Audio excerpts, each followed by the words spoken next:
Welcome to the Porsche Club Insider, your one stop for all things Porsche and PCA. Here's your host, Vu Gwyn, and the Insider crew.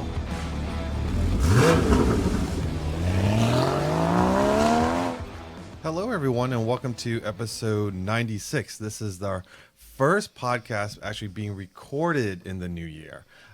We have around the table, of course, we have Manny Damon, Damon Lowney, we have Robert Forsyth at the controls, and we have a very dear friend sitting at the corner here, Mike Levitas, owner of TPC Racing. Before we get started, I've got a long list of how to introduce you. I mean, Rolex winner, you were in the IMSA Supercar Series in the 80s and 90s. Grand Am, Rolex, it goes on and on. Motorola Cup, a PCA Club Racer, PCA DE-er, and it engineer. Goes on and on and on. You're like the poster child for PCA. Man, Bill, You're what I wish I could be. I'm getting a little nervous. I was thinking back, when did I first meet Mike? And I think it was at Driver's Ed, because Mike was one of those guys that everyone knew on the paddock, and if you had a problem, they would say, go see that guy over there. And I think I had a question about my 964, so I walked over to Mike, and he was very gracious and answered the question. I think he might have come over, looked at the car or whatnot, but he had a wicked fast 964 that he put a turbo on. The Orange Crush. The orange. I don't know if it was orange back then. Yeah, I was going to say, time, Manny. It was. I remember you were always fixing it, working on it, but when it was running, oh my God, it was just. I think it was a single turbo back then. It was a single turbo, Manny, and actually that car was really got me. It was even cars before that I had put together. I started really with PCA driving DE probably in 93, 4, something like that, 94, and I had a yellow car. Yeah, so I started in 96, so that would have been just a couple. Right. Yeah, so I remember I was in the beginner group, and you were. I don't know if you were instructor level, but no one wanted to ride with Mike because he was so fast. Well, actually, you hear the stories from back then. I used to have a sequential twin turbo car that I would run at Bonneville, and I would use that also to do PCA events. And it used to freak people out. They'd feel that second turbo come on, and it was a little discomforting. I know you have lots of accolades and accomplishments as a driver, as an engineer. But what I always remember, because you and your crew at TPC Racing, which used to be on Route 1, you and Tom were like the first shop I pulled my car into once I got into the Porsche world. Because like many people that first come into the Porsche world and may have been in other cars that they've modified, this, that, and the other. Like I pulled up to your shop with in mind, like, what do I need to do next? And we'll talk a little bit about modern cars and what to do next. But your enthusiasm that day and Tom's that day has not changed over the probably 15, 20 years that I've known you. It's exactly the same, if not maybe even a little bit more, if that's possible. It's probably a little bit more. I'll really take that as a compliment because really that's the driving forces is the passion and the enthusiasm. And for me, that's what the PCA is all about. It's the people, it's the passion, and the brand embraces all of that. I mean, how can you go wrong? I fell in love with the brand before college, and then during college, I went to an aviation university that was behind the Speedway at Daytona Beach, Embry-Riddle Aeronautical University. And I just realized that the brand embraced everything that I held dear from aviation. It was lightweight, purpose-made, and it was fast, and it won races. And I was in love. Yeah. That was it. And reliable, which I guess is my God, important for that's aviation. It. You can't, aviation performance is actually measured in reliability. So it's a maximum output for a stated period of time. And to me, the brand exuded that. And so I was drawn right in. Well, let's kind of do what we traditionally do real quickly before we dive into TPC and DSC Sport. How's your weekend? Well, you're rocking the purple, proud purple. My Ravens won their division, AFC North champions, number 1 seed. So for those of you who don't follow football, I'm sorry. For those of you who aren't Ravens fans but fans of other teams, I wish you best of luck. It's a playoff. Oh, that's so round. nice you're of you. sorry. That's so But nice again, of you. you're I thought sorry. you were going to say I'm sorry. That was very That's nice right. of you, man. I'm so But, proud of you. for Baltimoreans, we've always been the underdogs. Our team has never been picked, so it's really strange hearing all the pundits now telling how great the Ravens are. It almost scares you because you're like, oh, we do better as underdogs when they say, oh, we're nothing, you're never going to win. But wow, we have a team now that has a great offense, defense, and special teams. I know you don't know what that means, but it means that we've got all three aspects that it's going to make it for a fun postseason. Hopefully, we don't bow out in the first playoff game, but like the saying is, any given Sunday, that's what makes football fun to watch. All I know is that I don't pay attention to football, and I've even heard the past couple weeks have been really good for the absolutely. Ravens. So I'm completely guilty of that. I always pride myself in that. I don't really understand it, but you know what? I really get it. I mean, they're on fire. Yeah. And, NFL's on fire. And you can't help Oh, yeah. it but It's just feel amazing. it, like when you're, I talked about in the last podcast, I was at my relative's house and they had the game on, and they're just the feeling around it and how excited people get, and when there's like a little mistake and they're yelling at each other, it's pretty funny to watch. yeah, it is. It's pretty funny. So obviously I went to Cards and Coffee, the same one Mike usually goes to, Hunt Valley Cards and Coffee. And it's getting colder and colder. I was gonna say, it was a and pretty and chilly we're expecting a storm this weekend. So once they lay down that salt, then you see the participation decrease a big time at Cards and Coffee. But we're trying to stretch it out as much as possible before we move indoors at the coffee shop. But later that night, my wife and I went to go see Ferrari, the movie. Ah, Yeah. So have you seen that, Mike? I have not seen that. So I my have wife not. really liked Ford versus Ferrari. So when this came out and I mentioned to her, she was pretty excited. I don't think she liked this as much as Ford versus Ferrari. It's a very small snapshot into Ferrari's life. It's the year 1957, which is the final year of the Mille Miglia. There's a big accident, and it shows his struggling. And it's really an interesting dynamic how different it was than Porsche, where Porsche was racing in order to sell streetcars. Ferrari was selling streetcars so he could race. Mm-hmm. It was the whole, and so consequently he was always in money problems with before he ended up selling Ferrari, which is documented in the Ford versus Ferrari. But the accident scene is very graphic, very graphic. I was kind of off put by it. Really? Yeah, because the whole movie you see some accidents, but nothing how gruesome, which I'm sure it looks like they recreated the way it happened. But it's Patrick Dempsey, I think it's Penelope Cruz, Adam Driver, Enzo, right? who I looked it up, and I always thought Enzo was a short guy because in the photos he doesn't look very tall, but according to Google, he's the same height as Adam Driver. Oh, 6'2", I think, or 6'2"? 6'3". Yeah, Oh, so wow. wow, I was impressed. Yeah, it's a good movie. If you're a car guy, not a whole lot of racing, so it's not like Ford versus Ferrari, but it's interesting to see that one snapshot period of what racing was like in the 50s. There was very little emphasis put on safety. Mm-hmm. It was more about winning. Isn't that amazing? You look at the cars and you look at the safety compared to modern day, and there wasn't an emphasis on the driver and the safety.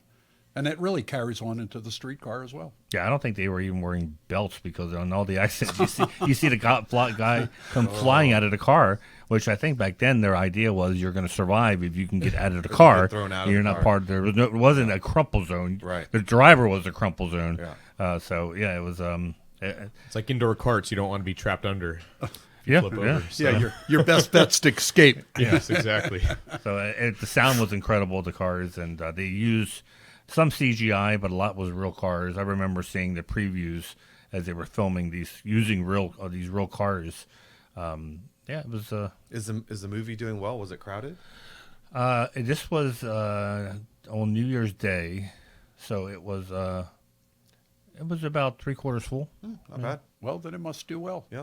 It's one of these theaters where every seat's like a lazy boy. Yeah. So it's less people in the theater. My because- problem is when I go to the movies now, I see the beginning and I kind of see the end. Somewhere in between. So you're like With you're those- like your grandfather. with those comfortable seats, and you like have like a nice bucket of popcorn. Like in the beginning, you start and you're munching, you're all excited. It takes like half an hour to get through all the previews, and then you get into the movie. Then it gets dark and quiet, and oh man, that's just like a recipe that goes off. It's so hard. Now for you me. can lean back and put your feet up.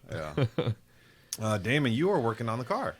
I was. So I'll start a little bit from the beginning, but I'll make it quick. So I called up Tom, actually, and asked him, so for a 2.7 liter 987.1 Cayman, 74 millimeter IPD plenum or 82?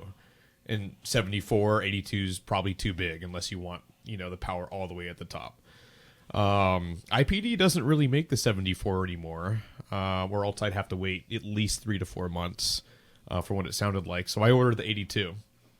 And if Robert goes to the first photo in there, so that's what it looked like before I did the Motorsport AOS, which it would be in the bottom right of the picture. And that's the stock plenum. So next photo, you'll see that there's a little flapper valve, which the IPD plenum removes, so there's no vacuum there. And then next photo, there's a throttle body at the bottom of the plenum. And if you're watching on YouTube, that's why I'm saying next photo. But basically, IPD has changed where the throttle body is mounted, and with 82, the size of the plenum. So next photo, you'll see, I think, the plenum. So this is why I did it all, is because to get into the compressor area, I had to take the plenums out. So compressor's in. Next photo, and that's AC compressor. It's not bolted there, and there's a couple things missing. It looks better now.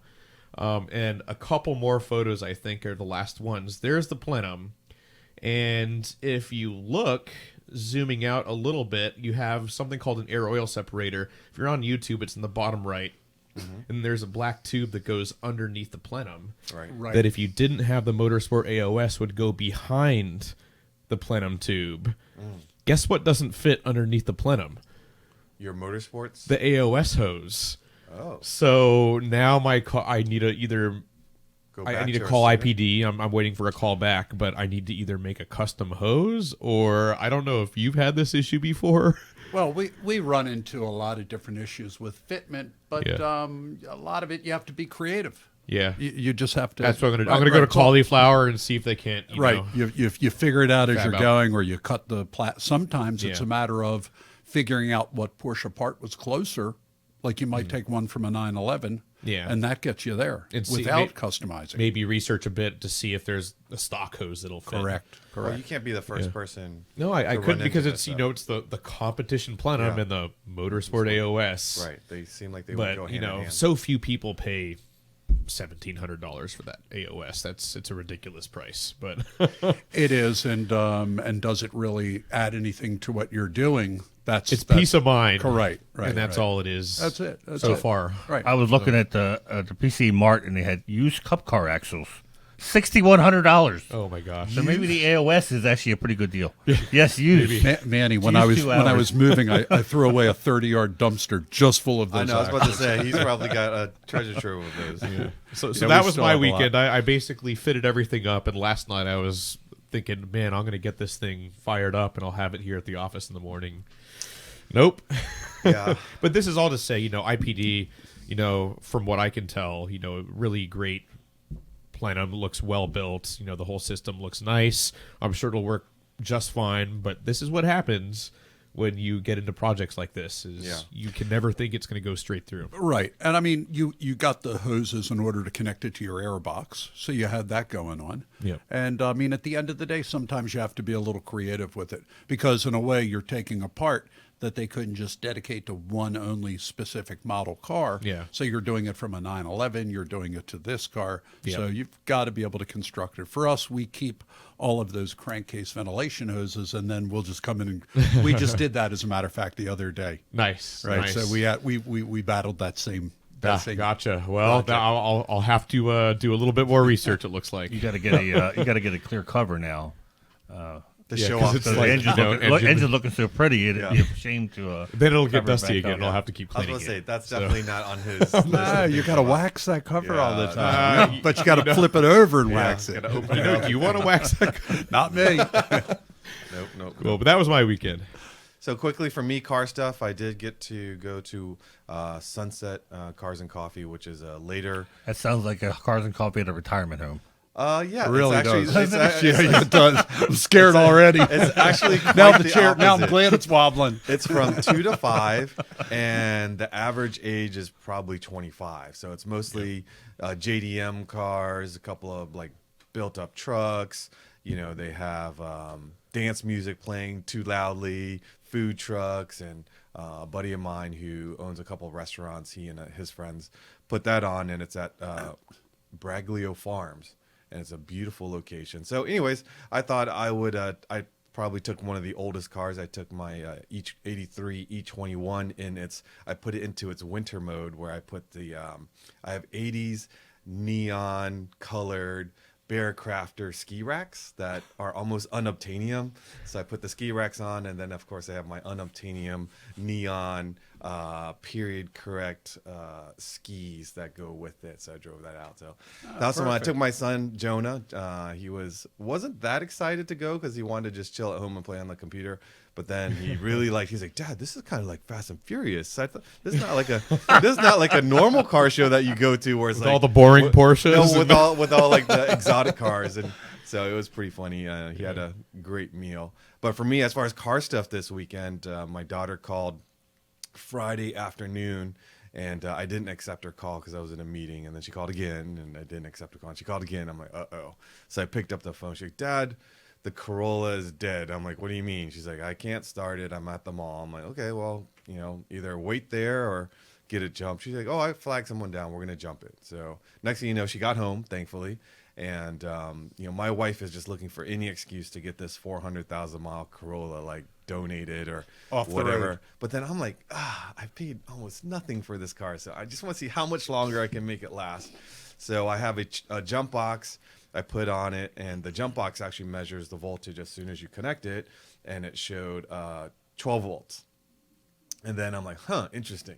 So I start it, still 12 volts. I throw on the fan, I throw on the lights, 11.8, 11.9. I'm like, ooh, must be an alternator. So that's what I did. I didn't try to knock it out that day because I used to do that all the time. Like, you want to get to that project and just kind of do things right away. Get it done. I'm like, you know what? Nope. I'm gonna relax and take care of it. Taking the Damon route. And on just, this I was one. like, I will carve out a time on Saturday and take my time, and went through it. And an hour later, a new alternator. I got a new battery because the battery was like a 2017 battery. Fired right up, 14 plus volts now, steady as a rock. There we And go. how much is the alternator? The alternator Probably was not super cheap. $120. So now you got a car worth at least So wait a $120. minute. How many miles does she have to travel? Well, right now that car was supposed to be a River Hill car, meaning my neighborhood. It was Right. supposed to go from my driveway to the high school.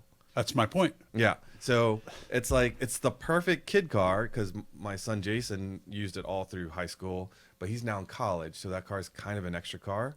My daughter came home from college, so now she's driving it, but she's driving it outside of the. What was intended what was loop. the Honda Fit supposed to be? So that's Jason's car. So he does drive that car. Well, see, most people have to track their kids with GPS. Yeah. You can simply do it by how many miles can you drive on the battery. So you know Oh, they can't go more no. than The 5 miles away. odometer doesn't work on this car. Oh yeah, that, No lie, it hit 400,000 and it have- doesn't. And do it the doesn't. lights really work? At 400,000, the that car says we're done. We're not that counting car, anymore. That car is amazing. It has everything that you need: air conditioning, electric windows, a booming system with a subwoofer. I mean, it's got everything a kid needs, right? And interesting enough, a 2005 Corolla or Matrix, I think they're called. The engineers designed them so that once it got to 299,000 miles, it stops counting. Like the digital dash just stops counting at 299999999. So how long has it been? It's not counting. How Well, many years? When I bought it, I thought I got a deal because the car was under 300,000 miles. And now you find out So that I gave him it's always been. I gave him $500, and I'm like, I'm gonna see the odometer flip tomorrow. So I drive it, and I drive it, and I'm driving it. I'm like, it's not flipping. So I call the guy. He was my neighbor. I was like, I thought it was 300,000 miles. He's like, no, it's got much more than 300,000 miles. I was like, he's like, how much? He's like, I don't know. It's been like that for 4 years or so. So it's got probably well over, I would say probably 400-ish. That's amazing. And it That's unbelievable. doesn't leak a drop of oil on the driveway, heat, AC. Anyway, so If you have an old car, want to donate, Yeah, call him it up. just goes to my house. My Camry's going to be like a local car. He's like a cat woman. You have a cat, he'll take it. You have a I car, will. Yeah, I will. he'll take It's it. such a good car. It deserves to be loved. And it's taken my kids through high school, and I love that. Jonah's about to deserves drive. to be loved. Yes, it does, Every it car does. deserves to be loved. Right. Yep. Yeah. like Especially when bringing this home a is stray low, dog. low barrier to entry. Yeah. So getting back to Porsche and away from Corolla talk, Corollas and Camrys. because Sure. our listeners are going to disappear. Oh, yeah, exactly. But the meeting you were having is more interesting than the Corolla story. The meeting I was having was with the Porsche Club of Great Britain. Yes. Their president comes in and out of New York and D.C. quite a bit, and wanted to stop by and just kind of, poke my brain of things that are going on in the club. They're going through some changes in the leadership in their club. But you know what? It's really amazing to hear all the things they're trying to address, be it getting younger members in, what kind of event draws people, should you have these events at 8 in the morning? Or What should you have size are at they? 10? I think now they're about 29,000, if I'm not mistaken. Are they growing or have they been? They are growing. They're doing a great job. They are growing. They're just, a different size than us. And they have a lot of, all of their events are managed centrally by the Porsche Club of Great Britain, even though they have regions. But the individual regions kind of feed their events through the system of national, which is a little bit different model.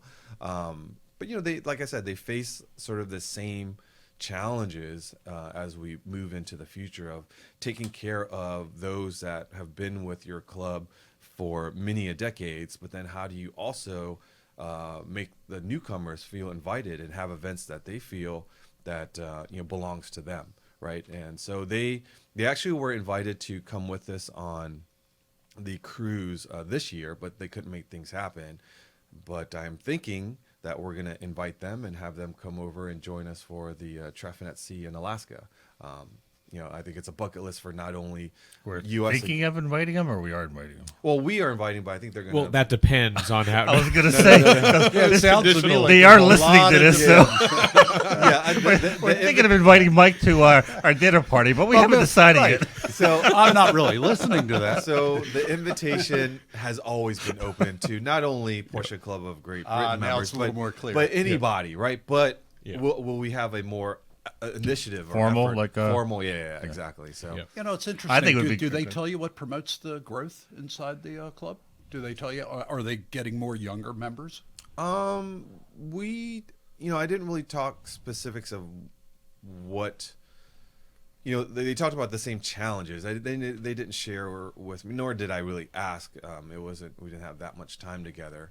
But it's the same thing. It's newer car members or newer car owners, 4-door people. How do you get them integrated? It's essentially the same issues, same challenges. It's just on a different scale. And when you're at, excuse me, at 30,000 people, you have less resources than PCA to try to make a significant dent on things. So you have to be even more calculated in what you're doing. And that's why I'm so willing to share what we're doing with PCA to help the greater good of clubs outside of the U.S. and Canada. And they're so thankful for it. I've met a number of them through the different meetings we've had at the Porsche International Presidents meetings, and they're such good people. They have the same passion that we do.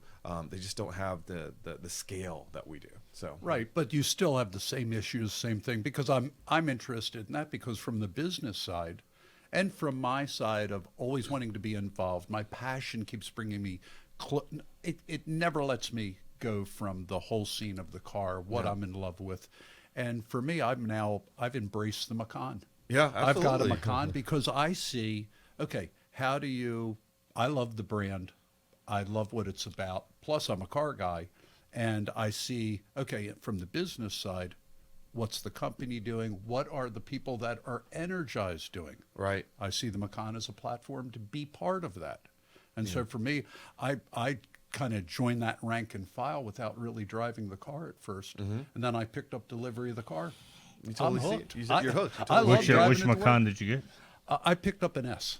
An S, Manny. Great Yeah, car. great car. I ordered it with the air suspension because I'm right now working on the DSC Sport to control both ride height and then the valving and the damper just for the handling, the entry, exit of the corner, and also ride height. There's a lot of things you can do with it. Yeah. But I get it. The car, it looks like, feels like, smells like, drives like a Porsche.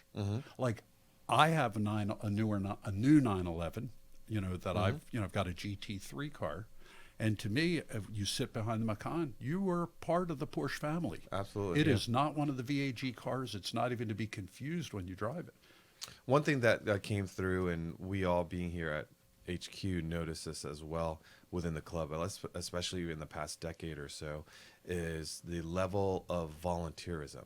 Much like us, volunteers are the lifeline of the organization, but they also see how difficult it is to, the volunteer pool of people that have the time to put into the club. And then especially at the higher levels within the club of, dedicating, our executive council members they're coming in this weekend, Thursday, Friday, Saturday, Sunday. And, outside of this particular meeting, they put in 40, 60 hours a week for PCA. It's a must. It's not like we do this because we just, happen to want to be together. There's so much going on in the organization. They have to tend to it at that level, and finding people that can do that for the future of your club, that's one of the major challenges for all of us. Yeah. No. I find all these challenges being in the business world, and coming from racing, I try to involve more and more young people. And it's really been the key to our success in the last 10 years in racing, and maybe 20. Yeah. I've really always tried to involve more and more. My crew is basically young. I mix. I've got about a 50-50 mix of people with a lot of experience. I bring in a lot of new blood and train them.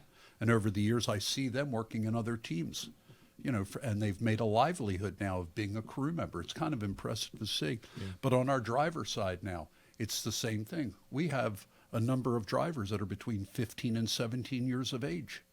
And from their business side, we now have probably 70 to 90% of our new hires are all between 17 and 21. Wow. And I love bringing in it's great to have that youthful, that feeling, that vision, that understanding of where you got to keep going. And it's not to block out anybody else, because we still have the same people that we've got people that have been employed with us since the 80s. Yeah. So I would say, think young people new to the brand, they finally got a Porsche. They come to TPC because you're known for modifying Porsches.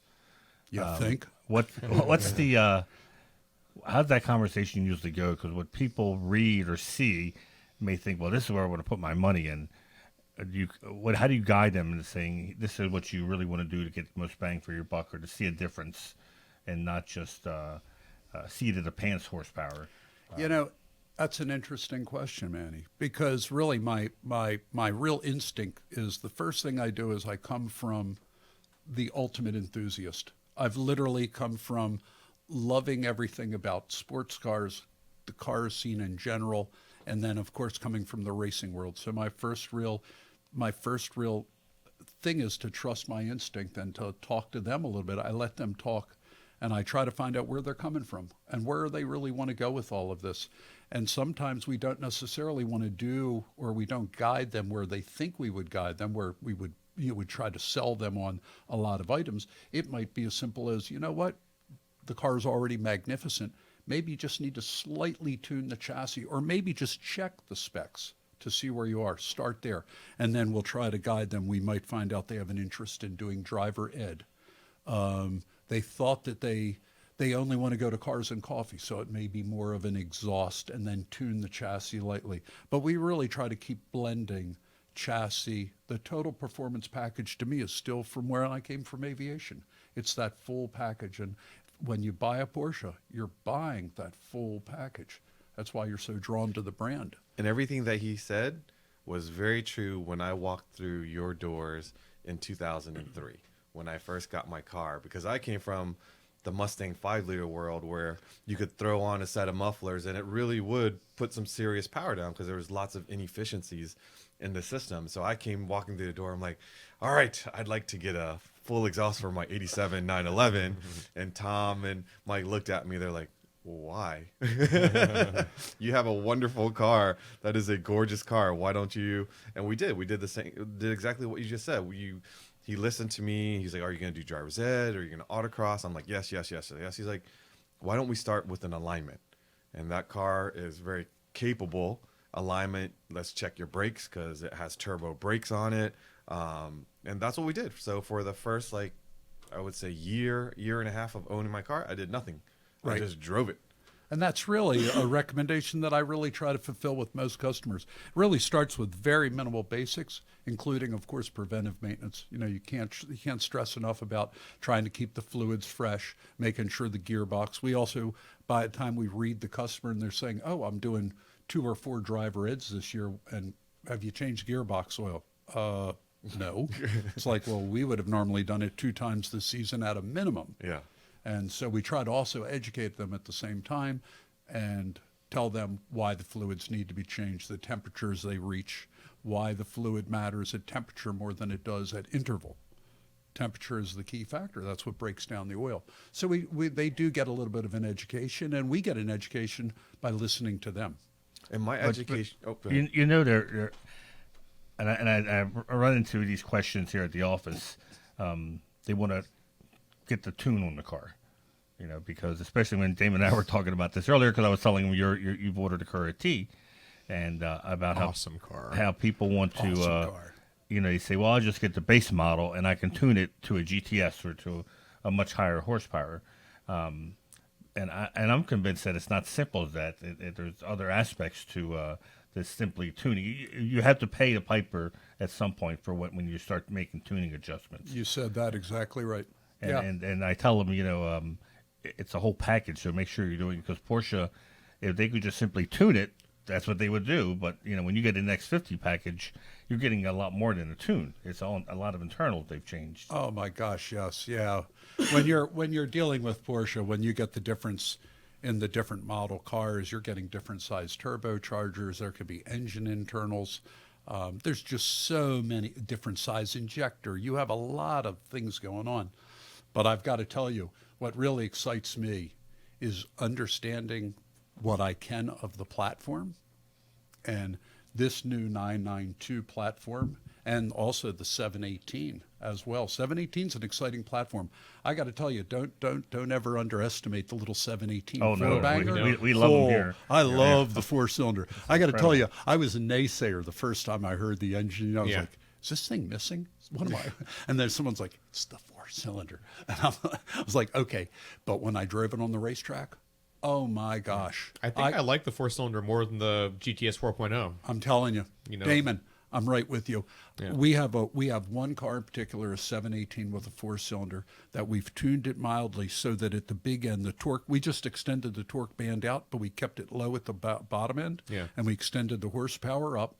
And we really worked inside the guidelines that Porsche set out there. All we did was interpolate kind of the VE tables or the fuel tables and lambda demand. Just add a little bit more power, but worked on the chassis. Yeah. The way that car goes into the corner and comes out with those 2 extra cylinders missing, magical. Now, when you say work on the Magical. chassis, you're sticking with the stock Porsche suspension and just adjusting it? Is that what you mean? We do. We really like to take baby steps. I don't like to get involved with like throw the kitchen sink, bring out a chainsaw and just change all of a sudden. SEMA build. SEMA build. It's like, oh, that rear suspension's like let's put in the rear suspension out of the guy's Mustang. Yeah, that's because if something goes wrong, you don't know where it went wrong because you changed everything at once. So that's why you take baby steps. It is. I mean, it's got a lot to do with that, Manny. It also has to do with a lot of the respect that I have for Porsche racing their cars all of these years. And I mean, it's a lot of years. I've got a lot of history with racing their different chassis, really from the 993 to the current 992. And I've raced each model, each change the entire time without taking a season off and going to Weissach. And the attention to detail and the engineering that goes behind every one of these changes is so incredible that you just can't break out the chainsaw and start changing lower control arms and upper. You're changing geometry. You're changing things that have huge impact on the car. So we also like to train the driver to think And it's better to tune the chassis mildly and then kind of digress about the car. I love talking with guys that are doing DE. It's easier than a pro driver because every pro driver gets a coach. And if you can find a 1/10 of a second a lap with a pro, it's like, okay, that's a milestone. That's a big one. Sure. But with a novel driver, they're coming, oh man, I think the car's, no. The front end, the middle, and the exit of the corner, let's discuss that. And then let's pick corners that have a relevance to, let's say, a speed. So we might find 2 corners in a track. And then next thing you know, they're understanding like, wow, like I get it. Like, got to really think. Can't just change the diff right away. That influences everything. Change the tire. You're changing the influence on the chassis. The number one influence on a chassis is the tire. I remember one of the first things you've told me when I, wanted to go down the road of modification is like you said to me, you have to think of the end game. And when you do changes, it has to be changes thought out as a system. Don't do one thing and then do one thing and then do one thing. You always said have the whole plan and have a package kind of approach to it all. You do. You have to know where you're going to go. And for us, having experience coming from the racing side, we know where it all leads to. Yeah. I mean, it's a pretty deep hole. Yeah. It's not a pretty sight. You know, I mean, you could end up as bad as me, just spending your life chasing this. But at the end of the day, we don't want to let them fall into the pitfall where you become frustrated and you can't get there. So you start with these small things and they see huge improvements. They'll start picking up a second a lap, 2 seconds a lap. And the next thing you know, they're really thinking about driving. Our next big thing is data. We'll talk about data before we'll go ahead and make huge changes, because now they need to learn more about the art of driving and learn how to dress the car to the corner. How do you bring the car to the corner? I remember when I started DE, when you did, Manny, you would go to a classroom, and it didn't matter whether you were in an SCCA course, whether you did a driver course in the 90s. It was a basic thought of like, you got a straightaway, a brake zone, you got the apex, and you got the next straightaway. And they told you where to accelerate, where to brake. You brake in a straight line. But once it got to the point in my career where I was racing SCCA and I was racing against, let's say, I would race against the GT1 class, which was basically Trans Am cars. And I found out that I had to make my Porsche work on the exit and the braking. And to do that, it had to be very tight where most people couldn't drive it. So I would go very late in braking. You'd carry the nose down, get your hands open, accelerate hard out of the corner with a lot of power, which meant you got on the power earlier and broke later than these NASCAR engine cars that had these, even in the late 90s and early 2000, they were near 800 horsepower. These are serious cars. And they were amazed that a little 6-cylinder Porsche could just absolutely devastate them. It was because I was concentrating on that. And then we got to the Pro, we really concentrated on still those same elements, but we would concentrate on maximizing the entry and the exit speed. So we would change the way that we thought about DE. It was no longer braking in a straight line. You brake all the way up around the corner with almost 90% of the braking. Get your hands open and go to the power. It was just a different mindset. So your average person might think that the car understeers, it sounds like, but that's because they're not driving it hard enough into the corners, for example. This was really a hard thing to overcome about the year 2001 and 2. And I was lucky enough to meet up with Randy Popst. And the two of us became partners at, we were in Phoenix, Arizona. And it was a night race. And I was under the lights, and I came in like P4 or P5, and Randy was standing on the wall. And I had an exhausting ride from the back of the field, and I almost got myself to the podium. And Randy was like, you know what? I see what you're struggling. We could win together. And then from that point on, it was all about Randy could maximize the grip in the corner. And by the time like 02, 03 came around, we would start to interview other pro drivers to drive our chassis that we would set up. And most of them would fight the understeer. They were like, we can't do it. It's because they couldn't get that you had to use the brake pedal to carry that extra 20 pounds of force into the nose. You had to use the brakes to carry it. And not everybody could now it's a well thought of thing. But really Popst was a driving force. And And then years ago, like by the '03 even '03, Pumpelly kind of not only embraced it, the kid was like on fire, and he termed it, you don't trail brake it, because that infers you're sliding the back end. Yeah. You're bending the car to the corner. And that was a Pumpelly thing. That was Is Spencer. that left foot braking a lot? Yeah, I left foot brake only because I would start a lot of that because I was used to it. You know, I was used to doing it. I don't find myself left foot braking in the serious, like if I'm at the Glen and I'm coming down to like, some stupid high speed, like turn 1. Sometimes I'll left foot if I know my foot's on that brake pedal, but sometimes I just right foot that thing and get it in there and do it. But on all the slow speed stuff, I'll use it just to press the nose down. I used it just to get a little grip in the front end. Yeah. So, But do you think a lot of that is? I see PSM has corrupted is the right word, but a lot of people think they're phenomenal drivers, and they don't realize that the car is really doing. I remember instructing people who had PSM cars in the rain, and when we were done, I would say, "I'm sure you're a good driver, but this past session, the car was doing 90% of the work because in a non-PSM car, you can't come out of a corner of Oak Tree at VIR, full throttle with the car you have, and still be going straight." It said if we were doing a My 964, we'd be facing traffic right now. Right. But I don't know. Think a lot of people understood that it was a car that was, even though they were flat on the gas, the car was not fully accelerating. The computer was slowing the car down so it could come out and keep it stable. Yeah. And I think that's unfortunately, especially as the more horsepower the cars get, people looking for more horsepower because they're not getting scared anymore. Because the car is doing such a great job of keeping everything under control. And it's got to be a struggle when you're teaching someone on the track. It is a struggle, and you're right. And they can also feel it. By the time, if you let them go on their own and you don't really give them any encouragement or you don't get involved in the process, you'll hear things like, "I'm being slowed down by the PSM." I hear that all the time. PSM's totally or the wear out rear It's not brake. me, it's the car. Yeah, it's the car. The rear brake pads wear out because this thing is constantly PSMing, and I'm thinking like, okay. Yeah. And then I'll hear more and more, "I hear we should change the differential." I'm like, okay, okay. No, it's really, so there are different levels of PSM, and Porsche will tune this depending on the development of that car. Like a GT3 gets a different PSM development than, let's say, a standard road going Cayman or a 911. And then, of course, like the GT2 model got a lot of it. But at the end of the day, I really help them by understanding when it's being interruptive and why, because to your point, you're exactly right. If you didn't have it, the car would be going the other direction because they're not working on the basics. And once they work on the basics, the PSM doesn't get disruptive, actually.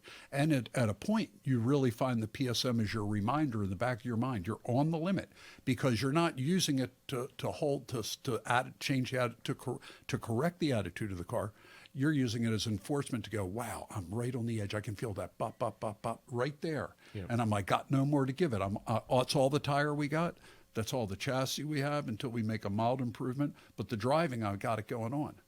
And so a lot of it's got to do with how you place the car placement, how you're carrying the nose. Are you trying to give it gas while your hands are in the car? Typically, that's the biggest reason, especially in the rain. Oh my God, PSM, no PSM. When you're in the rain, it's all about, it's autocrossing. You get up behind the corner, you get your hands open, and you straight away it. And you look for anything anything shiny, no grip. Gray, grip. Yeah. And if it's shiny, no grip. It's a real easy thing. I always try to instruct people. Shiny, bad, no grip. Real bad, no gas pedal. No gas pedal shiny. I even tell them on the radio. Yeah. I go for the gray stuff. Go for the gray stuff. I used to say, if it's painted, stay off of it in the rain. Yeah, because it's shiny. Sure. It's shiny stuff. So something that I'm guessing some of our listeners are wondering about, so there are different ways to approach car modification. And for example, so far I've built my Cayman for autocross. And you would think bigger brakes, and then at some point I'm going to do a front center radiator and all that. That's actually not great for autocross because it's more weight that you don't need. But for track, it's great because you're keeping temperatures down for the brakes. And so how do you what are some of the things you need to keep on mind? Whether are you going to be just driving it on the back roads and want to have a fun, well-handling car on the back roads versus having it handle well in autocross versus it handling well on track and being able to cope with the stresses? But how do you approach those three different types of, I guess, general Damon, laws? that's a really intelligent question, because I've learned over 15, 20 years. Yeah, the no, hard I way, mean, so. but people don't give enough relevance to it. Yeah. They really don't give enough relevance to it. And luckily, from my aviation background, I understand the value of a gyro. And when a rotor, the mass is spinning, it is a gyro. And a gyro is always 90 degrees in the direction of it's 90 degrees opposite of the force put upon it. So if you're trying to turn your wheels, it's trying to do a different thing, the gyro. The gyro is always trying to do a different thing.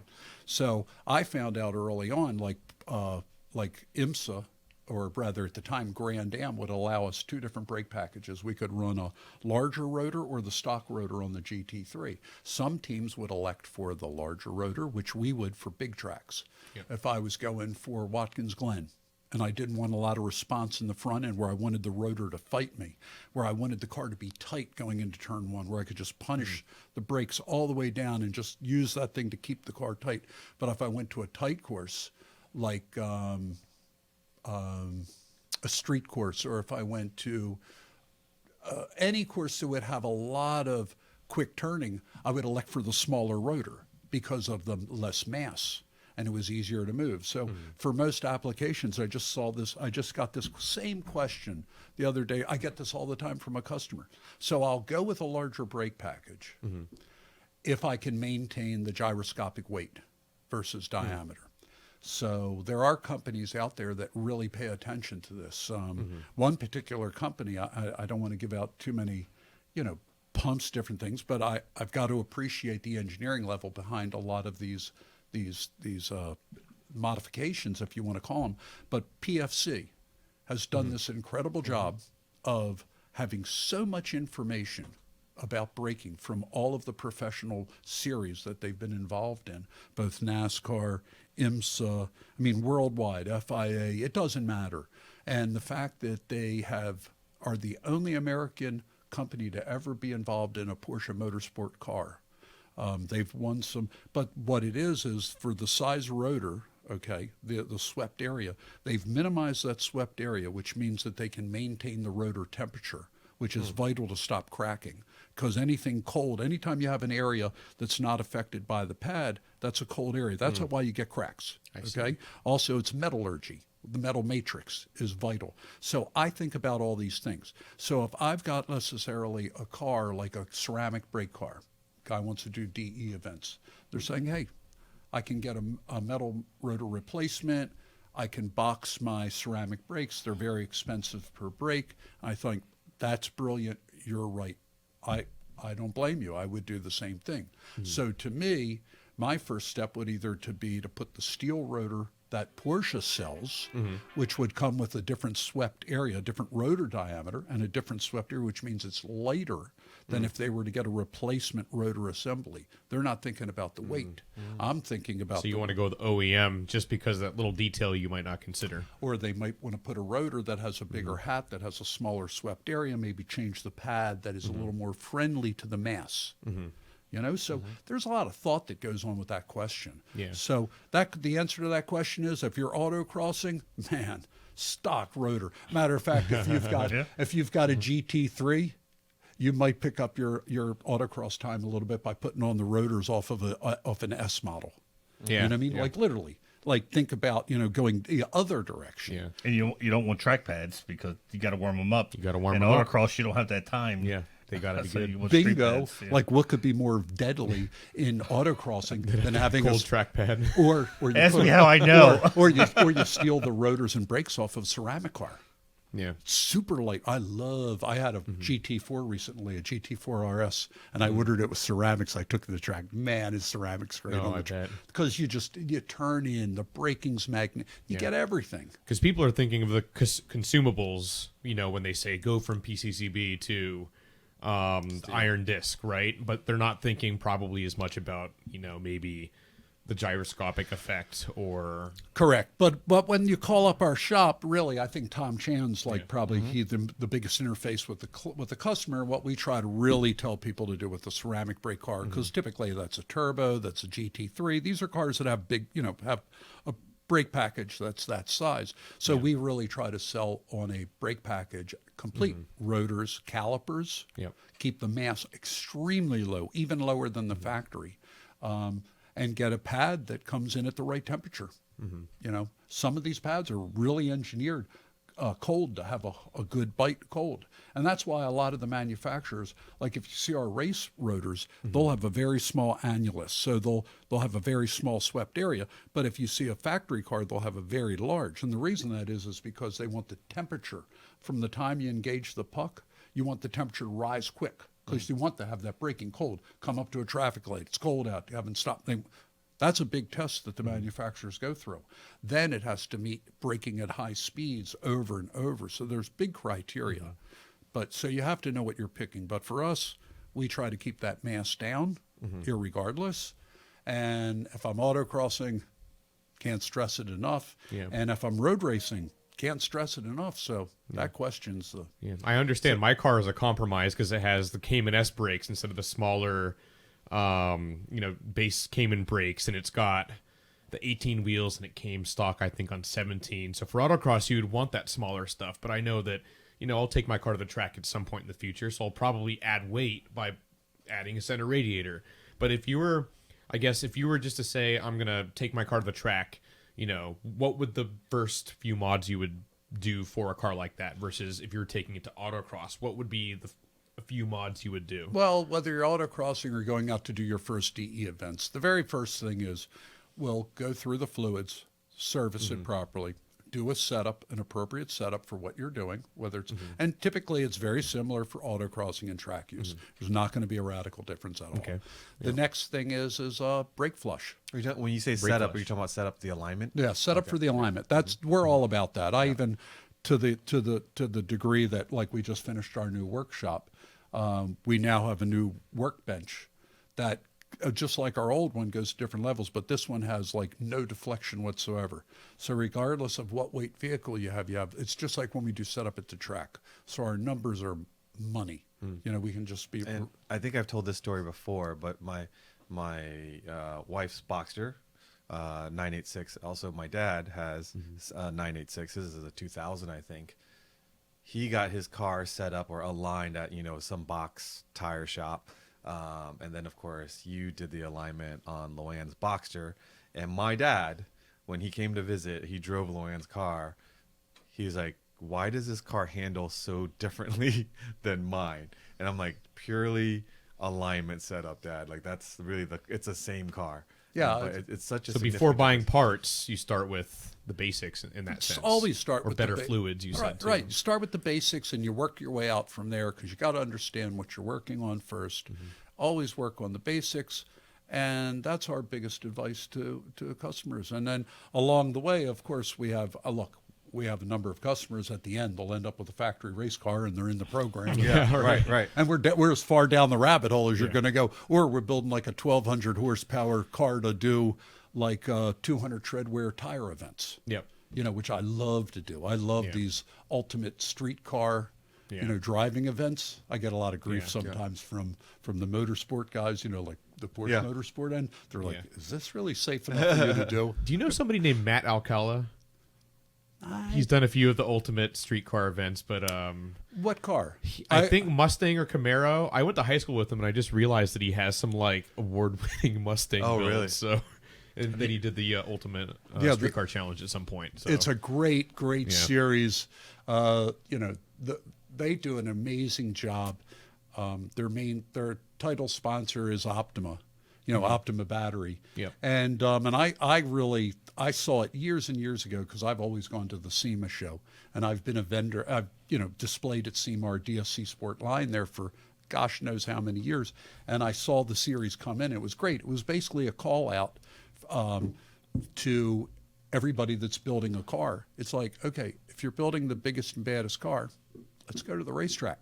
Yeah. Let's do a couple of disciplines. Let's autocross it. Let's go to the racetrack. Do these cars hold up? Do they really handle? And it's really an amazing place to showcase what you do and to learn more. That's the biggest thing. I find all these builders, they really, really learn. Yeah. And the builders are really good guys, and they're really talented. It's fun to watch. Yes. When I can find it. I thought it was pretty cool watching Mike autocross, because I thought, here's a guy that won the 24 Hours of the Daytona, and he's out there with at the bottom rung, if you will, of motorsports, autocrossing, that a lot of people will trash, but I think so important. But you were out there with your car getting practice because you're going to be running in this series. You know what, Manny? That was pretty impressive. Thank you, because I take that as a compliment, because it's really important as a driver. Always learn. Never, ever stop learning. For me, it was the biggest light bulb. I started, like when you saw me, I literally started after an entire career of road racing cars. I've thought, like, man, I can drive a car, blah, blah, blah. And I did a PCA event. I did a Corvette. I went out with the Corvette Club, did their event. I'm like, man, it's like these guys are really good, And then I went out and I saw the pro solo guys go off the SEC. I was like, oh, whoa. Yeah. So I went to a driving school, because that's first thing. It's like, okay, you have to educate yourself. You must learn. So I went out with Michael Jr. Johnson, and Michael's he's one that of the... That is a driver's name if I've ever heard one. Yeah. Michael Jr. Johnson. Yeah, exactly. You're born to be a racer with that name. Michael is born to be a racer. I'm telling you, there's a number of pro solo guys that are just hooked up. Yeah. I mean, they think the game... I didn't realize how slow I was until I went to a local... SEC. Yeah. Oh, yeah. Well, I worked with him a little bit. I went from being P last, forget like I couldn't I was like in the back of the field, and they're like, this guy, I thought this guy like won Daytona or something. Hey, it's a little different. I'm telling you, I'm trying here. Yeah. I'm trying. Yeah. So finally, anyhow, fast forward, I ended up being like within the top 3, which I was like, couldn't believe I was with like some of the best drivers in their C5 Corvettes, in Lamborghinis, and like, but these are really, really good drivers. Mustang guys like putting amazing lap times down. These C5 Corvettes were not to be believed, the unlimited cars, but I could actually I could have something for them.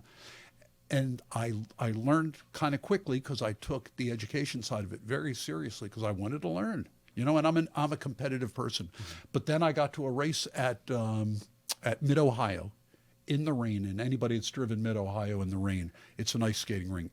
If you look at the surface, you can't walk on it. Okay, if you think that the steering wheel's going to move, there's no grip. And I started out like I was like P3 in class, and I was like maybe 8th overall from the kids in the front. There's always like 4 17-year-olds that are fighting for the front end, and then the second later come mere mortals. Yeah. And Porsche Motorsport came over like, you got to really step it up. Seriously. Like they would always give me encouragement, tell me, you're better than this. So like, stop it. You're better like, than this, Mike. Work. And they're right. I really had to work. So I did a better job in setup. I got my way up to like P5. And then for the race, I was really struggling in the rain. I would find myself like P7, and about the second lap in, I thought, I got to autocross this. And I would go down deep in the carousel, get up behind the corner, look for the gray stuff, come out, and I'd find myself going a gear higher. Within like 5 laps, I'm P1. Nice. And I've cleaned the field, and I've autocrossed it, and I gave it all to I called up Randy Popst. Afterwards, I was like, Randy, all these years of driving together, we drove together 3 or 4 years, okay? He never said the key to his success was autocrossing. That was it. He has no other key. I don't care. You can talk to him about racing. Oh, what have you done? He'll go, I can, my accolades are that I drove GT3 RSRs. No. He's really good at autocrossing, and it translates directly to track. And to that point, when I'm out with autocrossers on a road course, and they're like, man, what do I do to go faster? I'm like, it's an autocross. Just treat it that way. It's not different. Like, get up behind the corner, get your hands open, go to the power, and then they go faster. The number one thing that I saw autocross did for me, because that was the first thing I got into with autocross, was learning a new track. I could learn a new track in 2 laps, because you have to learn a new course, right? Every course is different. Every course is different. So all those little tricks you use to learn a new course on autocross. You applied that to a track, and the guys that we're running with that weren't autocrossers, when we go to a new, like Putnam Park, they spent almost a whole day trying to understand the track. And within the first 2 laps, I knew left and right where to go. I put it all together, thinking like an autocross. So, I tell everyone who thinks, well, I'm only going to run for 2 minutes at an autocross. I'm going to spend all day. I'm like, yeah, but the skills you're going to learn over time will pay off when you go back to the track. Yeah, no, totally. I think the same thing for road racers. I know guys like Randy, who's a prime example, and others that come from autocrossing, their third lap is their best lap. Yeah, it doesn't matter. always. It's third lap's Well, their best tires lap. don't last that long anymore. But I mean, it Mike Fourth and fifth, they're didn't see it overheated. from because if you do autocross, you take turns working the course. And so when we were working the course and he would be on the course, he was so freaking fast that you're fast when the corner workers are suddenly positioning themselves behind the light pole because all they see is this black turbo coming at full throttle. And it looks like it's about to launch off of the You see him inch asphalt. back like I was staying behind the light pole in case something happens. Yep. All right, let's try something. We've got All Manny put together a number of questions specifically for 991 and 992s. So let's call this the lightning round. So put in your head, we're talking about 991 and 992s. I'm going to ask you a question and just give us a quick drop of, quick answers. All right, so 991, 992s, what are the most common mods? Number one, exhaust. Exhaust. Tire wheels and exhaust. Those are really number one. Okay. Are there drawbacks to having your car flashed? Very little. It depends on who's writing the file, and because a lot of the software that's out there, really the DOMOS or the descriptor files that tell you what tables that are external that are tunable. Okay, they're typically in German, but there are knock tables. So we look at, like, sometimes I'll read back somebody's tables, and we always leave the knock tables stock because the Bosch knock system is magnificent. So even if you have too much ignition timing in your timing tables, your main table, your knock table will pull it out and save the car. But if you get greedy and you want to see the timing numbers not go away and keep your horsepower up on the dyno, you'll request less knock sensitivity. It can be sensitivity or knock count per cycle, which pulls how many degrees per cycle. So yes is the answer. Okay, because we tune. That's my second largest thing. We flash. We keep boxes of tuners and we flash cars all the time, but I keep it within the parameters of the stock Porsche. Quality tune. A quality tune matters. Quality tune matters. All right, think about the factory and what they're doing in 991 and 992s these days. What about those cars cannot be improved? Pretty much, I don't want to say everything, but you have to really think about the package. It really gets back to what I said to begin with. You're buying a Porsche because of the package. So to me, if you're, let's say, adding a little bit of performance value, like you'll see sometimes a car will be a 991 turbo, 991.2 turbo, 992 turbo. So people are looking for the peak torque number, but the peak torque is arriving at 2,500 RPM. Yes, it makes the car exciting when you're leaving a traffic light, but it hurts the rear tire. And in the rear world, both quarter mile racing, so whether you're drag racing, roll racing, road coursing, when the tire turns, the clock stops. That's it. You're done. It's over. Game over. You lost. Like when you're when you're driving a race car, and if you hurt the tire, even a turn off the corner, you're thinking, I just hurt the car. You're talking about wheel spin? Wheel spin. You lost grip. Yes, that's not a good thing. So I tune the torque curve like the factory does. They typically will tune so that it looks more like an Atmo car, so your peak torque is not that far away from your peak horsepower. Now, that really carries into their GT2 type of model, but for their street car platform, they tend to make them pretty like a really tabletop type of torque curve. But then in the aftermarket, you'll see a lot of people torque it up a little too much to where, and what I try to go is that way.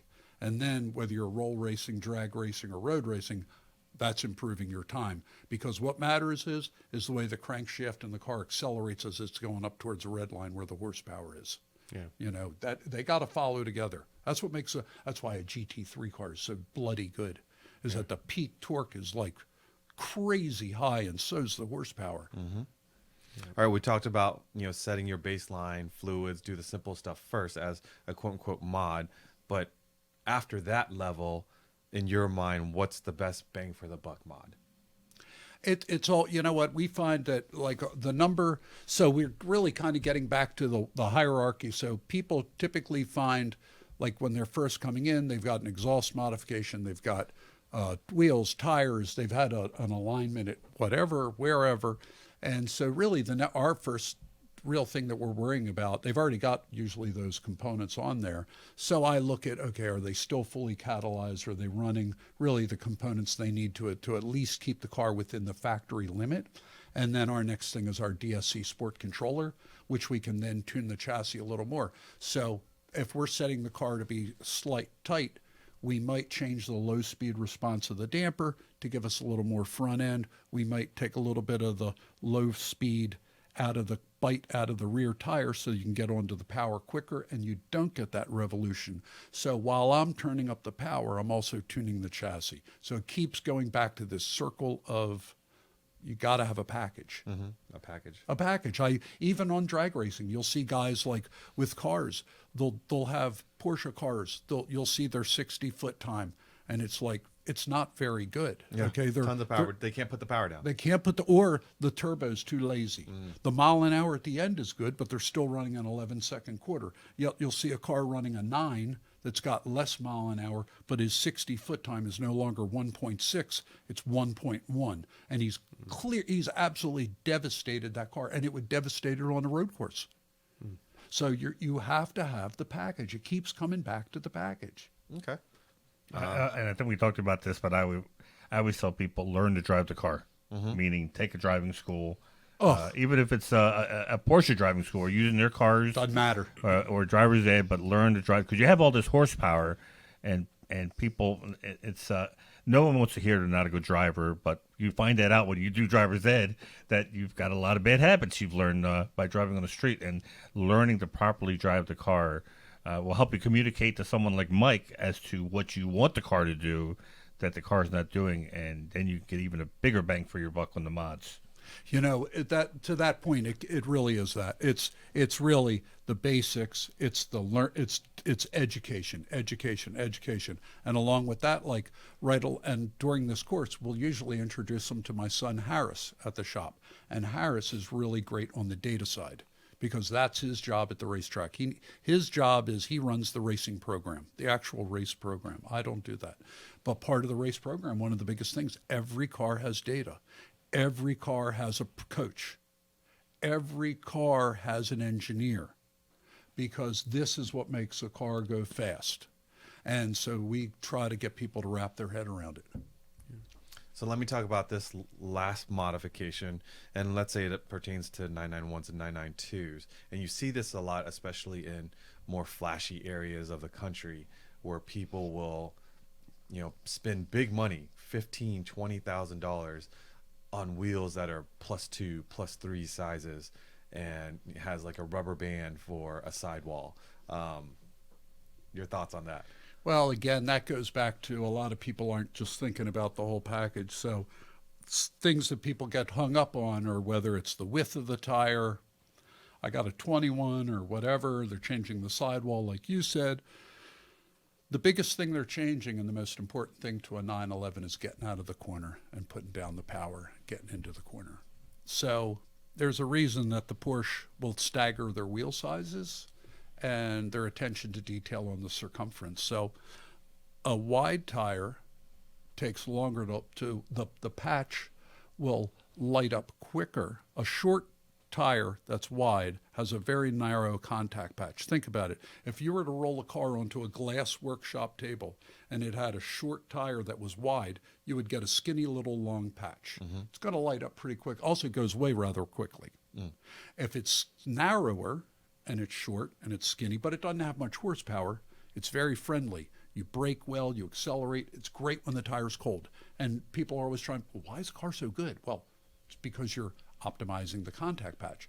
If you buy a GT3 and it's got a 21 tire and it's got like a nice size white and it's a tall tire, now if you look under the car, it's got a really wide contact patch. Takes a little longer to light up. Might need a lap put into it to get that contact patch hot. And then if you go too wide with the tire, it takes too long to come on, and then you're not good on the first 2 corners because you're waiting for it. So sometimes you go narrower and taller. There's a balance. So to your point, you've got to be careful with what you're doing when you're outside of the range of the manufacturer. And the next big thing is spring rate of the tire. Whenever I've done tire testings, I've done a lot of tire testing for Hoosier. And the biggest thing is, and they always hide it from me, they'll let me test, like, let's say an entire day's worth of tire. They'll fill the back end of a truck, okay? And each tire has a marking. It's got a compound, it's got a spring rate, and then it's got an assignment of number that it likes and the deflection based at pressure. So they'll say, let's say you've got a 2,100 pound spring rate at exactly 30 PSI. There's a reason you have set up pressure. So to that end, your tire manufacturer is your friend. If they tell you that 30 PSI is your target pressure, and you find out that Porsche, like you have an owner's manual for a GT3, and they say, hey, the optimum pressure is like 38 PSI, and you find out at the track people are saying, hey, the car runs really fast at 30. And I'm going like, it's the wrong spring rate, because I know that if I'm testing a tire and I'm at 30 PSI, I'm at 2,100. If it's at 30 PSI of tire pressure, which is 2 atmospheres, okay, 2 bar, then I might have a 2,100 pound spring rate out of the tire. But if I'm at like 29 PSI, which is only 1 PSI different, okay, that means that I could be off by 200 pounds of spring rate. Ooh. So I'll get a little more grip off the corner, okay? But it also can mean a lot of times, like, I'll balance my car. A lot of people wonder, like, why am I like going fast? What am I doing? A lot of times I'll do what the manufacturer says on the back tire. So if they're hunting for 30, I'll hunt for 29 right there. I just like to get grip. But if I want to get more grip out of the rear, I'll go 31, 32, 31 and a half in my front to give up a little bit to go to the back. So your tires are the most urgent point. There you go. Hey, Robert, you want to throw up the reminders for the newsletters? If you haven't signed up for eBrake News, Mart Fresh News, Performance News, head over to pca.org and sign up for our online newsletters. And I think we've got one video to talk about this week. Yes, the nicest Panamera 4S that exists, most likely. I'm almost 100% confident I can say that and it would be true. Yeah, I would agree. Well, when I remember, I was supposed to drive this at Parade in Pocono before he cracked the windshield. But he looked at me because I was wearing jeans, and he says, "You're not wearing those, are you?" Yeah. And I looked at him. Wear jeans. He says, "You can't wear jeans in my car because it may stain the dye will stain the seats." Yeah, it takes and you look at that; it's like a cream interior. Yeah. It is perfect. It takes a special person to 13 want years to old. concour a car with that color interior. I mean, It's like conquering 2 cars. yeah, Yeah. it's So much. it gets Great dirty. look. Great look. Yeah. It Great looks look. great. I like but it. I can tell it It's gets a dirty beautiful just car. sitting there. Yeah, You know, the ambient air gets it dirty. yeah. It's just So it's funny. crazy. It's like I think 27,000 miles when I drove it. So like super low mileage, and that is one of their main concourse It cars. is super low mileage, but the thing is, they drive it to and from Yeah, parade. they still drive it. So all those miles are like some serious miles going to parades across the country. Yeah. They don't drive it, I guess, on a daily basis. Yeah, but, not man, that. it And is they've got amazing. other cars they can cycle in and out. Yeah. But yeah, a first gen Panamera, you can't go wrong with the naturally aspirated V8. Just a great all around car. It doesn't feel quite as new as Porsche's newer cars, so it's a little not quite as sharp overall. But PDK from 2010. And that car is still great. Damon, you know what they say about Porsches in the racing circle? When it's like people ask you, like, what's the best Porsche race car? And the answer is so easy. The one they're about, the next one that's coming out. Yeah, that's the best. Exactly. And then that is very true about Porsches.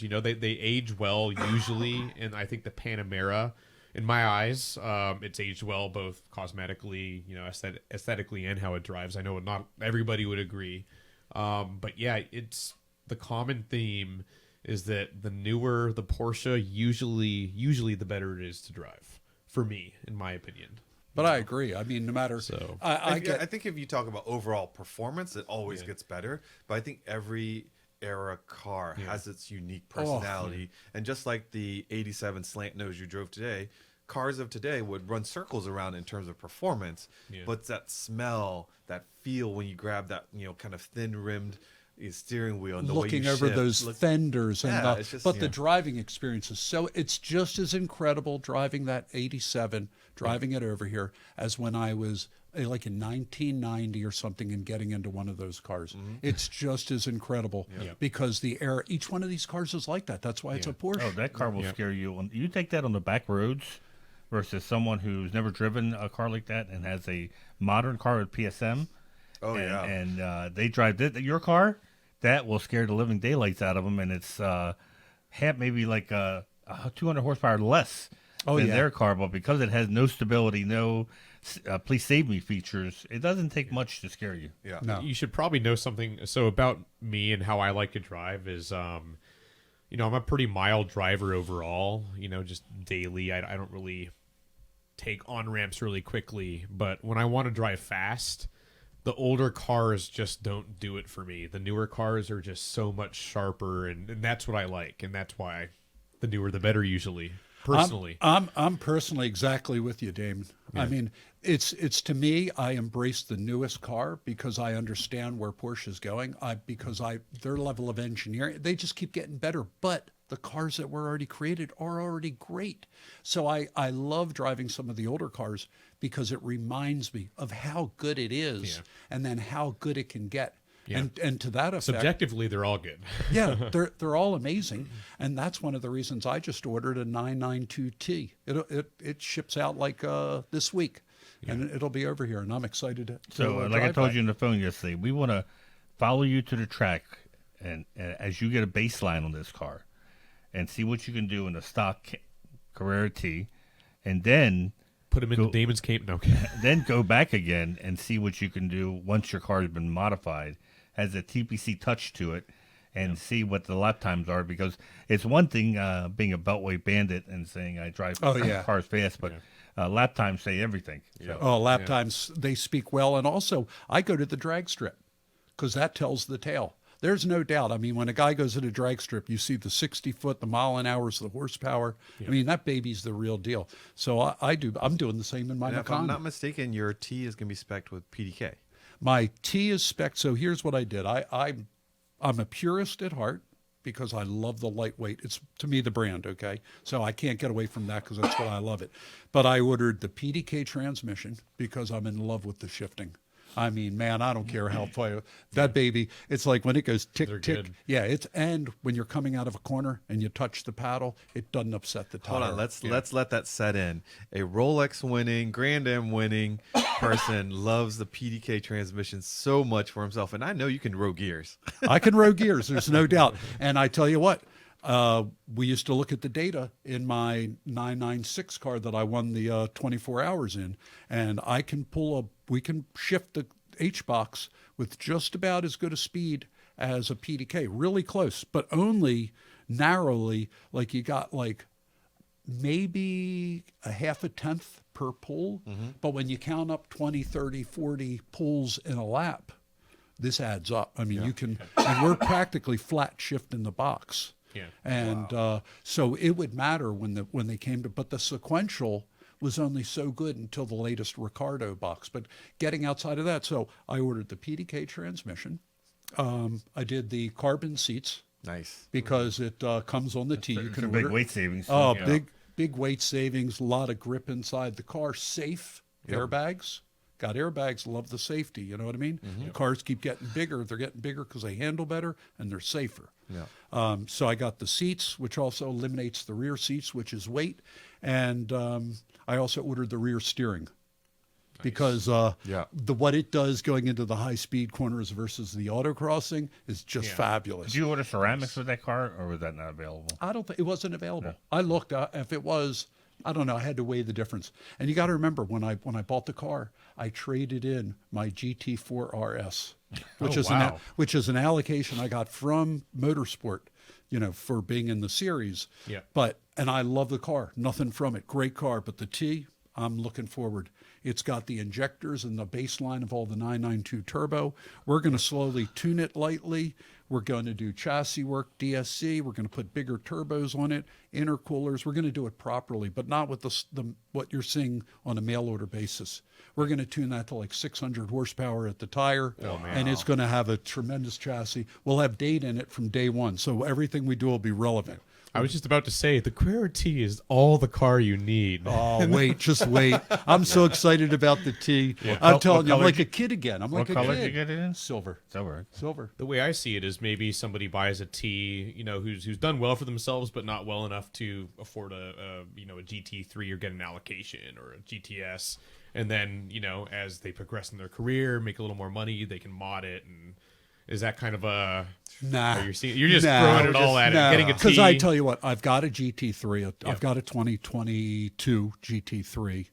A magnificent car. It's our race car with a license tag and a carpet set in it. Okay, not a good everyday car. Yeah. Magnificent, yes. When we're done with the T, it'll get better mileage. It'll drive nicer. It's got AC. It's got all that. I'll drive it to the track. And it'll be faster. So you're starting with the lightest, most performance-oriented model, and then just building it up to craziness. Yep. Okay. And have fun, because I love having fun with the brand. Nice. I can't wait to. Yeah. Well, I hope to follow that. So. Hey, Manny, do you think you can get us through the news in a few minutes here? That's up to you. Let's do it. Bang it. Let's see. Penske. So Penske's going with the Mike can relate to this with a 4-driver team for Daytona. Usually they've done a 3-driver team, but they looked in the past and all the winning teams were using 4-driver cars. So now they're doing 4 themselves. So it's going to be an interesting, obviously, a lot of eyes on them this year for the 24 hours. And I think based on last year's performance, Porsche has a very good chance for perhaps winning the 24 hours. There you go. Not an easy race for him, though. Mike, being a past winner, knows as much as you try, all it takes is one person to turn in on you, and your whole race has changed quite a bit. The next item has to do with EVs, but before we get into the details of it, Mike, have you had much experience driving, say, the Taycan, or what are your thoughts about the upcoming I EVs have. out of Porsche? When the Taycan first came out, before they announced the turbo model, I drove the Taycan, and I loved it. I mean, I thought platform-wise, I couldn't believe the chassis is to die for. The car did everything great, and I was like, wow, this is pretty darn impressive. Yeah. I mean, I was blown away, and I had passengers And it's and only going to everything. get better. That's what's crazy. Yeah, it People even understand did everything. It slid the front end up to the corner. It's amazing. All that weight works. Yep. Great car. All right, in this news item, we're talking about charging After stations. Porsche, I think we're saying they would never switch to Tesla ports. They are going to be switching. The VW Group and VW Audi Porsche, they're all adding the Tesla ports so they can use their superchargers. That's big. Yeah, that's big. And it's the good most reliable because- system, Yeah. right? Yes, exactly. That's what why a lot of people buy Teslas, because they have an incredible supercharging network. But the one thing I didn't include, because Damon hadn't written the article yet, was the tri-motor, the Taycan GT that we've been showing the spy shots at the Nürburgring turn. What was it, Damon? 707? 707. What? 7.55. That is insane. So What? 2 seconds behind a GT4 RS. No. Yeah. 707 in That's a Taycan. stupid. And we don't know if it's a tri-motor. We can assume it's a tri-motor. If it isn't, then Who my cares God. what motor it is? I It's would fast. bet it is the Yeah. GT. Well, here's my thing is that Tesla with a tri-motor is heavier. I wouldn't be surprised if Porsche did a 2-motor setup and just optimized 2 motors. But, I mean, it's all speculation. I like how so- they might have modified. They put race seats in it and a cage. Yep. Which Yeah. to me, they might have been a little heavier. It might have been, depending yeah, on with the the cage, cage. you know. But that's I speed, you want want to safety. know. I would love to have them at Tech Tactics. Someone from Porsche. Talk about a car to run against the Plaid. Well, it beat the Oh, Plaid. to beat the It Plaid? beat the Plaid. Plaid was 725. I so believe that's what, it beat the 13 Rimac too. seconds? Yeah. And they have roughly. an investment in Rimac. So I would love to find out from Porsche how much there's got to be some crossover technology between Rimac Sure. and Rimac. I don't know if I'm pronouncing So it right. what'll this be? This will be the Brunette's. Taycan? They're Just a- they're There's a test. unofficially calling it the GT. Right. It- Okay. It was meant to go against the Plaid as far as. Have you seen the Plaid autocross? No. I know you're talking. Unbelievable. Yeah, it I mean, I See Model 3's performance is autocross. It's like Those are watching a crazy. radio-controlled car go. yeah, So like, it's a radio control. Yeah, we've It seen just a goes We've seen a Model 3 on Hoosiers Right. at the autocross, and Now it's pretty you've impressive. driven the Nürburgring a number of times, Mike. What does 707 mean to you? I would. And you are a pro driver. You know what? You know what? that's- I have an immense amount of respect. That is so off the chart, and for an electric, like that is ridiculous. Lars Kearns. 707. So- I have a Insane. GT2, and I drove that at the ring, and we had a pack between my son and I. We went there as a father-son event. It was unbelievable, I remember best that. event ever. Yeah. Okay, and our pack was nobody goes over 200. It was either 200 or 250 kilometer. So it doesn't matter if you come out of the corner at 200, you don't go any faster. But I went on a 6-second lap in a VLN car as a passenger. You're not so, and I did that. We were in the sixes along with a caution. 6 minute. Yeah. Oh, wow. That's crazy. Well, just for a little bit of But sevens are so unbelievable. It's so Yeah. off the wall. the Rimac Nevera 705.2. So that has what 1,200 or 1,600 So they're horsepower. 2 seconds behind that. Okay, I thought they beat it, but it's very close to but it. the fact that it's 2 seconds behind Yeah. a car with like more than double the horsepower, I think. Yeah, but the discipline, you think about it, everybody thinks about this as a number, okay? And you think about my GT2, you think about the Performante, you think about all these other cars with huge engines that have incredible top speed. Yeah. But an electric car isn't really great at those kinds of numbers. that's a- So to have this car going at that type of speed is really a bigger achievement than what you even give it credit for. I That's think the pretty Mike's- unbelievable. It Mike's- maxes out probably at 160 or 170. well, to Mike's because the point, gearing, I right? think they were really working on the chassis. Yes. I think all those spy shots That's we saw my- all during the summer. That's what they were really. You nailed it. You Yeah, nailed because it. That car's chassis. Yeah, because Porsche is more than just yeah. fast line straight. It's a whole, like you said. When I first drove a Taycan, I thought this is a Porsche. There's no doubt. Totally. My take, I couldn't even imagine that. I drove a standard Taycan. I couldn't imagine what they were going to come up with because to me, that car handled magnificently. That's what I was shocked by. Yeah. It accelerated great, plenty of that, and the handling was unbelievable. So that car's got to be all chassis. Yeah, and we got to think about the poor tires as well to do that. Punishment those tires. What, are. a 4,500 pound car. Can or you something? imagine? Have you ever stood by the ring and just listened to them test these cars? The howling as it goes through Adenau. Unfortunately, I've never been. But, Oh, but yeah, if it's you have crazy. some spare space in your suitcase, I'll jump in. I'll bring you and- along. Yeah, you'll come with us. All right, let's get to the PCA events. We have Tech Tactics East coming up February 24th and 25th. Registration opens January 17th. We have Works Reunion Amelia Island coming March 1st. Registration has already opened. The judge slots for cars are already sold out, but we have plenty of room in the corral area, so make sure you sign up there. We have the Treffin Wine Country event, which is April 21st to the 25th. Registration for that opens January 10th. Where's that? Where is it? Treffin Wine Country. Napa, Sonoma. Napa, Sonoma. Mhm. What time of the year? When is it? April 21st through 25th. So that's Sunday through Monday this time, not the usual Thursday or Wednesday through Exactly. Sunday.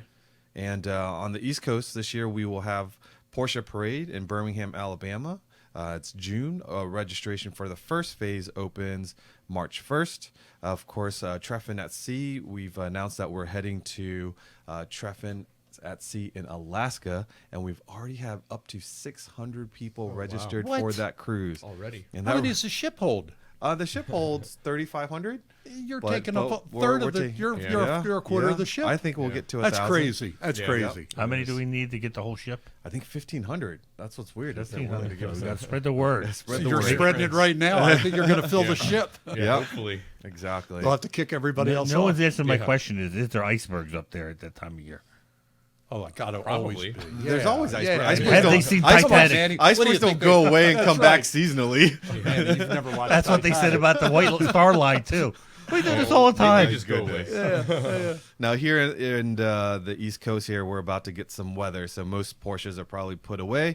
So if you're not out driving your car, make sure you check out PCASimRacing.com. Not my Macan. Well, your Macan, yeah. I'm going out in the snow. I can't wait. There you go. Yeah. We have gone way over, and I hope that you don't mind because I knew our time with Mike would be a lot of fun, and we've learned a lot. And Michael, congratulations on your new facility. Thank you. Thank you. I know how long you stayed at the existing facility, and to say that how tight it was for you, and how you always needed more room. And I know for you to build the beautiful facility that you have now, that must mean you have big plans for the future for TPC Racing. And We TSC. do. Brand new building? We do. Brand new building. Wow, Oh, yeah. brand new. No, Nice. we've got a 40,000 square foot motorsport park.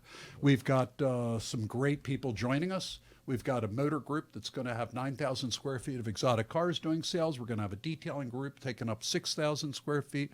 We've got a rental car company coming in, and we're really excited. We can showcase what we do. We have the proper facility, but this is something I've dreamed about since I had my Shell gas station of doing it. I knew when I was staring through the gates at Daytona when I was a kid in college, that's what I want to do. And Congratulations. I've always Yeah, followed my congratulations. dreams. The boys Yeah. gave me some flack. Well, how come you didn't come back with photos? Well, I was like, you literally just moved in, and I can't wait till everything has been put into its place and you have a grand opening. We're going to be there to enjoy and cut the ribbon. And with that you. was like you built it straight up. I mean, there was nothing there when you started. No. Oh, no, Just that was a dirt lot. Dirt lot. Does Robert put those up? Yeah. Yeah. Hey, Robert, can you? Yeah. I tell you what, that was a dirt lot. There were a couple of sparse little trees hanging out. And yeah, it took a lot of site work. And this it is took not 1 even year. the side where there's a lot of parking. So it's going to be a perfect place for us to have cars and coffee. Yeah, no, the back lot is 120 feet wide by 550 long. And it's basically a truck That's going to stop. be a shock to your driver because usually your tractor trailer somehow squeezed in that little spot. Is that unbelievable? I had 2 trailers in there, Manny. Wow. I had 2 trailers. The other one was hidden. It was really a storage facility. How did you hide it? Right? It wasn't hard because it was crazy. hidden behind all the other cars. Yeah. All right, folks. Well, thanks for listening. If you aren't currently a PCA member and own a Porsche, what are you waiting for? Grab that VIN, head over to PCA.org, and check out PCA's test drive program if you don't have a Porsche yet. I also want to remind you, if you'd like a PCA Insider decal, send a note over to podcast@pca.org, and we'll get you a set so that you can place it on your laptop, your car, so on and so forth. Yes, You know Mike. what? I want to say one thing about being a PCA member. It's one of the greatest things I've done, getting involved with cars. I became a PCA member so long ago. I was working in nights at Auto Authority in the evenings, working with Al Collins. I was working on the dyno doing development work for Mazda because I had a Mazda race program, and I became a PCA member back then. There you go. And I think I told him that I had a 911. You didn't have to tell much. Yeah. But then I bought a 911 SC, and it's been the greatest experience because of one real thing: the people. Yeah, The people absolutely. have been amazing. I've met everybody here through the cars. Everything that I've done in life has been through the people, and I'm very appreciative of that. So I say, if you're not a member, you're listening to the podcast, you really should think about becoming Absolutely. a member. We say it all the time here. Always. How our lives would be vastly different Think if about there it. was no PCA. Oh, yeah. I would have saved a lot of money. Can you imagine? That's not PCA's fault. But look at all the like 46 look bucks at a all year. the You spot. can blame it on your. Oh my God! It took me down this rabbit hole. This is Right, exactly. This is a scary Same- deal. It's yeah. it's- You could end up makes- sitting in this seat. I mean, it's Yeah. Exactly. And also be sure to remember to follow our podcast Instagram page, behind the scenes photos, Porsche Club Insider, all one word. Again, if you ever want to send us an email, send it to podcast@pca.org. Be sure to like, comment, and subscribe to YouTube. Help us get to 100,000 subscribers. And that's it, folks. Until next time, stay safe, and we'll catch you down the road.